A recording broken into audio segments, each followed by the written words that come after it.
네, 매주 목요일에는 진짜 뉴스킹으로 여러분들 찾아뵙고 있습니다. 오늘도 어김없이 김준일 평론가, 박지훈 변호사 두 분 나오셨습니다. 방금 전에 속보가 하나 나왔는데요. 이진숙 방통위원장의 탄핵소추안이 기각이 돼서 직무 복귀하게 됐네요. 아마 지금 8분 재판관이에요. 제가 네. 다 지금 속보만 떴고 네. 내용을 다 확인을 좀 못해가지고 그래서 마찬가지입니다. 6분이 탄핵 인용을 나와야 되기 때문에 사실상 인원수상으로도 어렵고 또 두 분은 뒤늦게 이제 임명이 됐지 않습니까? 좀 그런 상황이기 때문에 아마 지금 속보상으로 4대4 정도 되는 것 같아요. 그 내용이 좀 더 중요하지 않을까 생각이 듭니다. 4대4면 어떻게 되는 거예요? 4대4도 안 되죠. 기각이에요. 5인 이상이 6명이 돼야 6인 이상. 6인이 돼야 되기 때문에 예. 어차피 안 되는 건 안 되는 상황인데 예. 그 내용이 중요할 것 같아요. 그렇습니다. 위법적이고 위헌적인데 예컨대 특히 위법이죠. 네. 중대한 위법이 파면할 정도의 중대한 위법이 아니다.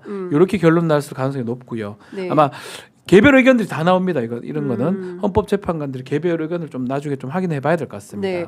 그런데 그 김준일 평론가님 잘 아시다시피 핵심은 지금 2인 방통위가 이게 위법적이냐 아니냐 이게 주요 쟁점 아니겠습니까? 예. 둘이서 이게 그 어쨌든 그러니까 방통위원회가 독임제 행정기구가 아니라 합의제 행정기구이기 때문에 최소한 뭐 3인 이상은 돼야 이게 되는 거 아니냐. 둘이서 결정한 거를 이거 합법하다고 볼 수 있는 거니 이게 주요 쟁점이었는데 그 부분에 대해서 어떻게 봤는지 좀 봐야 될 것 같긴 합니다. 예, 좀 우려가 되기는 해요. 그러니까 이제 앞으로 그러면은 이제 2인 체제가 하는 게 별 문제가 없다. 그게 뭐 이진숙이 됐든 누가 됐든. 그렇죠. 그러니까 이제 앞으로 방통위를 둘러싸고 많은 파행들이 벌어질 가능성이 뭐 언제든 있는데 그러면은 이거를 위원들이 임명이 안 되거나 임명을 안 하거나 그러면서 여러 가지 꼼수가 있고 2인으로 강행을 했을 때 그러면 말씀하셨다시피 이게 이제 합의제 기구에 맞느냐 5인으로 지금 되어 있잖아요. 그렇습니다. 그래서 문재인 정부 때도 이렇게 비슷한 일이 있었어요. 무슨 일이 있었냐면은 그러니까 3인 체제 그리고 한시적으로는 2인 체제가 있었어요. 왜 그러냐면은 이제 임기가 다 됐는데 정권이 교체되고 맞아요. 그러면 누가 임명을 할 것이냐를 놓고 약간의 신경전이 있었는데 그때는 아예 그러니까 자발적으로 아무런 권한을 행사를 안 했어요. 이게 법적으로 문제가 될 수 있다라는 걸 알았기 때문에 사실 그래서 민주주의라는 것은 모든 거를 규정과 법과 이런 게 아닌 게 아니라 상식과 그렇죠. 그동과 관행과 이런 것들이 이런 게 이제 합리적으로 결정을 해야 이게 뭐 되는데 어떻게 민주주의는 무너지는가 요즘 굉장히 많은 분들이 또 요즘 베스트셀러로 올랐다고 하는데 그런데 나오는 거거든요. 그러니까 이걸 그렇게 안 해야 되는 거를 상식으로 알고 그랬는데 그거를 이렇게 했는데 이게 이제 글쎄 이제 2인 체제도 가능하다라고 이제 나오면은 이게 날개를 달아주겠다. 그리고 당장 이제 좀 걱정되는 거는 당장 이진숙 그 방통위원장이 와서 이진숙이 와서 할 게 뭔가요? 그러니까. MBC 이제 이사 딱 갈아치우는 거예요 지금. 그렇죠. 그러면 MBC 이사 갈아치우면 제가 최근에 이제 안영준 대표를 뭐 개인적으로 사석에서 좀 만난 일이 있었어요. 근데 약간 이거를 이미 대비를 하고 있더라고요. 이 사안에 대해서 이렇게 될 가능성이 상당히 있기 때문에 그럼 또 이제 뭐 가처분 신청 내고 또 뭐 이런 거니까 또 이제 법적 다툼으로 이제 또 지레하게 가는 겁니다. 모르겠어요. 이제 이게 어떻게 될지 모르겠는데 나라가 혼란스러운 상황에서 혼란 한 스푼을 더 좀 얹었다. 저는 그러지만 하지만 헌재의 판단은 존중할 수밖에 없는 게 그렇습니다. 이거 판단 존중 안 하면은요 똑같이 되는 거예요. 그러면은 이제 만약에 윤석열 탄핵됐다 인용됐다는데 그럼 뭐 인정 못한다라고 또 벌떼같이 그 지지자들 일어났을 때 뭐라고 할 수가 있겠어요. 그러니까 저는 존중은 해야 된다 이거는. 그러니까 어쨌든 문제가 있었다라는 거를 그러니까 뭐 법원에서 좀 내용을 들여다봐야 되지만 특히 민주당 쪽이 탄핵한 거에 그 사유가 허술한 부분이 있었기 때문에 이게 나왔다라는 걸 좀 인정을 해야 될 것 같아요. 내용을 꼭 봐야 됩니다. 네. 아마 판결문, 결정문이 이제 나올 겁니다. 네. 그리고 재판관마다 개별 의견들, 별개 의견들이 다 나오는데 이건 추측입니다. 위법적인 거는 맞는데 파면할 정도의 사유는 아니다. 이렇게 했을 가능성이 매우 높아요. 예전에 그 검사 이름 까먹었는데 복귀한 양반 유성 사건 복귀한 사람 안동환이죠.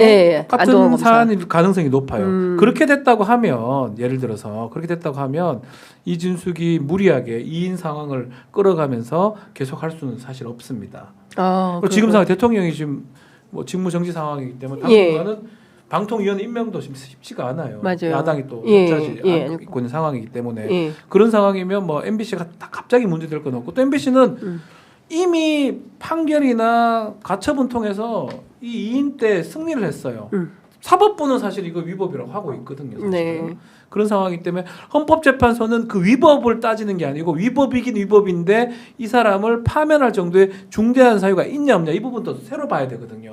그 뒷부분이 좀 빠졌지 않을까. 이게 사실 제가 네, 아직 못 봤어요. 모르지만 예. 그렇게 생각이 좀 듭니다. 아니 근데 그 위법을 했으면 파면이 정당한 거 아닌가요? 위법을 했는데 파면에 이를 정도는 아니다. 징계가 파면부터 해가지고 여러 가지가 많거든요. 있으니까. 예컨대 정직 정도 될 정도다 하면 파면하면 안 되는 거죠. 아. 그 안동안도 마찬가지예요. 예. 제가 판단컨대는 뭐 재판관들 성향도 있지만 또 이런 얘기 좀 그렇죠. 이틀 딸랑 근무했어요. 그렇죠. 뭐 그런 것들도 작용했을 겁니다. 너무 근무일이 짧았다. 이준숙이 본인이 직접 변론도 하고 본인이 스스로 자신의 얘기를 했던 건데 네. 그런 것들 반영이 됐지 않았을까. 그래서 뭐 마찬가지입니다. 헌법재판소 결정 자체가 뭐 잘못됐다고 우리가 네. 할 수는 없는 거고요. 4대 4인데 지금 사실 구성리 자체가 이래요. 4대 4거든요. 그러니까요.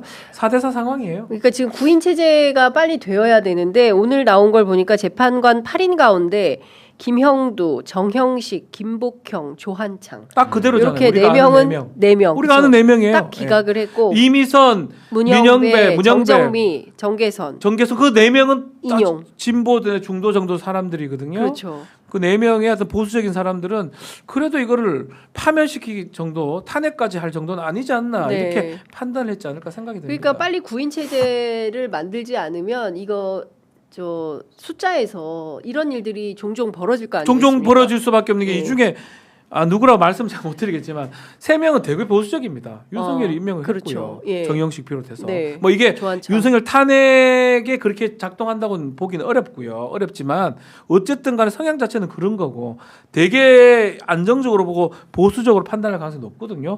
그래서 그런 성향의 재판관이라면 안동안 또 뭐 탄핵이 안 됐는데 이진숙 탄핵시키기가 쉽지가 않겠다고 봐야죠. 경우에 따라서 이게 그 윤석열 파면 사건 아니 저 탄핵 심판하고는 전혀 별개의 건이 별개입니다. 같이 볼 완전히 필요도 별개죠. 정영식 예. 자체가 다르고요. 예. 조한창도 그렇고요. 예, 뭐 큰 저는 윤석열 탄핵은요. 뭐 이거는 걱정 안 해요. 걱정할 솔직히. 필요가 없어요. 예, 바뀔 일이 걱정을 없어요. 그거는 하지 않. 너무나 증거가 너무나 많고요. 빼박 증거가. 예, 그리고 사실 헌재 이제 재판관들이 제일 싫어하는 게 어떤 법원이나 뭐 헌재나 이런 데에 대한 권한에 대해서 법치주의를 부정하는 건데 윤석열이 그냥 해놓은 한 개 다 법치주의 부정 온통 그거였잖아요. 그렇죠. 판사 또 뭐 네. 체포하라 그리고 최근에 서부지법 난동까지 막 유도하고 그러니까. 막 이런 일들이 있기 때문에 저는 이거는 걱정을 안 하는데 예. 어쨌든 민주당이 주도했던 탄핵 여러 건이 있는데 그런 것들에 대해서 조금 신중할 필요는 있다라고 정치적으로 해석을 하면 그런 경고장에 날아왔다라고 볼 수밖에 없어요. 네. 이게 그리고 어쨌든 그런 논리가 이제 먹힐 수도 있는 거죠. 제가 그런 논리를 주장하는 게 아니라 네. 이게 뭐 나훈아가 얘기했잖아요. 왼쪽 니들은 잘했냐 뭐 이런 식의 얘기를 하잖아요. 예. 그러니까 결국은 이게 이제 무리한 탄핵으로 인해서 윤석열이 했다. 저희가 좀 동의한다라는 게 아니에요. 그런 식의 이제 주장들이 좀 나올 수 있기 때문에 앞으로 이미 했던 탄핵들은 어쩔 수가 없고 좀 신중하게 절제하면서 차기 이제 대선을 위해서라도 그렇게 민주당이 좀 행보를 할 필요는 있겠다 이 생각이 듭니다. 그리고 뭐 다들 막 걱정스러운 게 MBC를 이렇게 뭐 할 거냐 이렇게 하는데 이제 MBC를 이제 어떻게 하려면 박문진 이사를 이렇게 바꿔야 된다 그렇죠. 해야 됩니다. 예.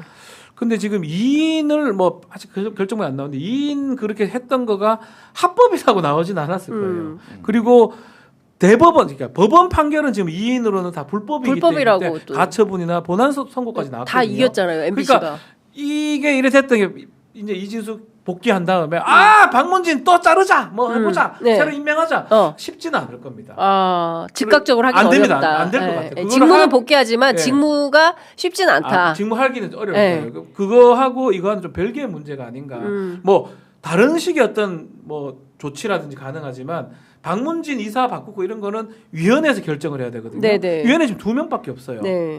김태규랑 그 달랑 둘이 있기 때문에 사실은 결정하고 뭐 MBC를 어떻게 할 수 있는 상황은 아니다. 이렇게 보시면 될 것 같습니다. 그렇군요.